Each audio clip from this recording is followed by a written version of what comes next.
আসসালামু আলাইকুম। আমার বক্তব্যের শুরুতেই মঞ্চে উপস্থিত মাননীয় স্পিকার, সম্মানিত শিক্ষক ও উপস্থিত সহপাঠীগণদের জানাচ্ছি আমার আন্তরিক শুভেচ্ছা ও অভিনন্দন। আজকের বিতর্কের বিষয় মোবাইল ফোন প্রযুক্তির অবাধ ব্যবহার ভালো মানুষ তৈরির একমাত্র অন্তরায়। সঙ্গত কারণে আমি এবং আমার দল এর বিপক্ষে অবস্থান করছি। মাননীয় স্পিকার নজরুল বলেছিলেন, বিশ্বজগৎ দেখবো আমি আপন হাতের মুঠোয় করে। হ্যাঁ মাননীয় স্পিকার, আজ যেন আমরা সেই কবিতারই বাস্তবায়ন দেখতে পাচ্ছি। সত্যি আমরা আজ আমাদের বিশ্বকে আমাদের হাতের মুঠোয় দেখছি। সেটি শুধুমাত্র সম্ভব হচ্ছে মোবাইল ফোন উন্নতি প্রযুক্তির মাধ্যমে। আজ আমরা ঘরে বসে দেশ বিদেশের মানুষের সঙ্গে যোগাযোগ করতে পারছি। সেটিও কিন্তু সম্ভব হচ্ছে মাননীয় স্পিকার শুধুমাত্র মোবাইল ফোন প্রযুক্তির মাধ্যমেই। মাননীয় স্পিকার, আজ আমাদের মোবাইল ফোন প্রযুক্তি শুধু এতটুকুতে সীমাবদ্ধ নয়, বর্তমানে এটি বিভিন্ন পেশাতেও অবদান রাখছে, যেমন কৃষিকাজ, শিক্ষা ব্যবস্থা, চিকিৎসা ব্যবস্থা ইত্যাদি।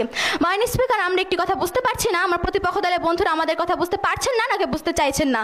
তারা বারবার একই সুরে একই গুণগানকে প্রমাণ করার চেষ্টা করে যাচ্ছে যে মোবাইল ফোন প্রযুক্তির অবাধ ব্যবহারই নাকি ভালো মানুষটির একমাত্র অন্তরায়। তাদের কথার পরিপ্রেক্ষিতে আমি বলবো, লক্ষ্য করুন, মোবাইল ফোন ও প্রযুক্তি শুধুমাত্র একটি মাধ্যম।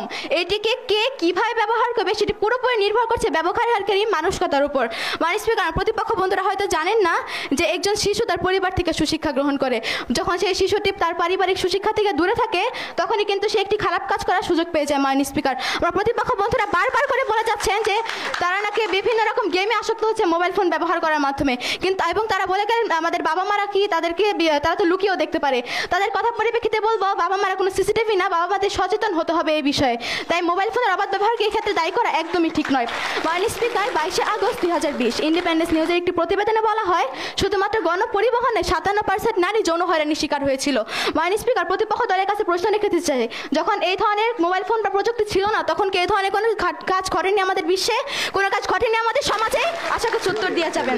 13 জানুয়ারি 2021 প্রায় পাড়া দেওয়ার মতো তুচ্ছ ঘটনাকে কেন্দ্র করে হত্যার মতো জঘন্যতম কাজ সংগঠিত হয়েছিল। মাননীয় স্পিকার, এই কাজের পিছনে কিন্তু কোনো মোবাইল ফোন বা প্রযুক্তি দায়ী ছিল না।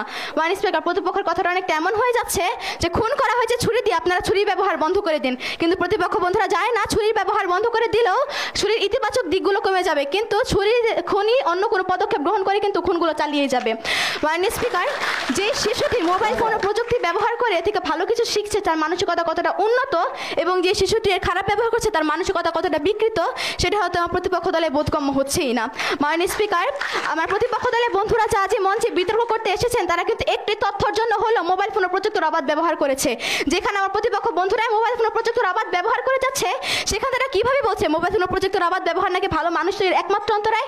তাহলে কার প্রতিপক্ষ বন্ধুরা ভালো মানুষ নয়? আশা করছি আমার প্রশ্নের উত্তর দিয়ে যাবেন। মাননীয় স্পিকার, তথ্য ও প্রযুক্তি ছাড়া সেকেন্ডের মধ্যে পুরো বিশ্ব থমকে যাবে। আমার প্রতিপক্ষ বন্ধু কি পারবেন বিদ্যুৎহীন একটি পৃথিবী কল্পনা করতে? পারবেন তথ্য যোগাযোগবিহীন একটি বিশ্বকে কল্পনা করতে? আর আমার প্রতিপক্ষ দলের বন্ধুদেরকে বলছি, লক্ষ্য করুন, আমরা চাইলেই কিন্তু প্রযুক্তি থেকে দূরে থাকতে পারবো না। আমরা প্রতিপক্ষ দলের বন্ধুরা একটু আপনাদের চারপাশে লক্ষ্য করবেন, আমাদের ঘরে লাইট ফ্যান থেকে শুরু করে আমাদের ওয়াশরুম পর্যন্ত কি কি উন্নত প্রযুক্তি রয়েছে। মাননীয় স্পিকার, আমরা প্রতিপক্ষ দলের বন্ধুরা যদি পারেন যে প্রযুক্তি থেকে দূরে থাকবে, তাহলে আমি তাদেরকে একটি নির্দেশনা দিয়ে যাই যে আপনারা আজই বাসায় গিয়ে আপনাদের বাড়ির সকল বিদ্যুৎ সংযোগ লাইন কেটে দিন এবং হারিকেন নিয়ে বসে থাকুন। আরে আপনারা যে হারিকেন নিয়ে বসে থাকার যোগ্য নয়, কারণ হারিকেনও তো আদিম যুগের একটি উন্নত প্রযুক্তির উদ্ভাবন। হারিকেনের তেল থেকে শুরু করে সকল যন্ত্রপাতি কিন্তু মাননীয় স্পিকার উন্নত প্রযুক্তি দ্বারাই তৈরি করা হয়েছে। মাননীয় স্পিকার, আমাদের প্রতিপক্ষ দলের একজন বক্তা বলে গিয়েছিলেন যে বোমের কথা, কিন্তু মাননীয় স্পিকার, এই বোম কিন্তু নিরীহ মানুষকে হত্যা করার জন্য নয়, বরং নিজের দেশকে, নিজের দেশের মানুষকে রক্ষা করার জন্য ব্যবহার করা হয়েছে। আমরা যদি দেখি আমাদের দেশের ওপর অন্য কোনো দেশ আক্রমণ করতে আসছে, তখন কারণ প্রতিপক্ষ দলের বন্ধুরা হাত লুটিয়ে বসে থাকবেন নাকি তাদের বিরুদ্ধে কথা বলবেন? সেক্ষেত্রে কিন্তু আমাদেরকে একটি কিছু অবলম্বন করতেই হবে। মাননীয় স্পিকার, শুধু এতটুকুই না মাননীয় স্পিকার, আমরা প্রতিপক্ষ দলের বন্ধুদেরকে বলতে চাই, খারাপ মানসিকতাকে ঘৃণা করতে শিখুন, খারাপ মানুষকে নয়। কারণ একজন মানুষ খারাপ হয় তার খারাপ মানসিকতার কারণে, সেক্ষেত্রে মোবাইল ফোন প্রযুক্তিকে দায়ী করা একদমই ঠিক নয়। মাননীয় স্পিকার, আমার প্রতিপক্ষ দলের বন্ধুরা একটি কথা ভুলে যাবেন না, যত বেশি প্রযুক্তি তত বেশি উন্নতি। আজকে আমি আমার বক্তব্য এখানে শেষ করছি। ধন্যবাদ সকলকে।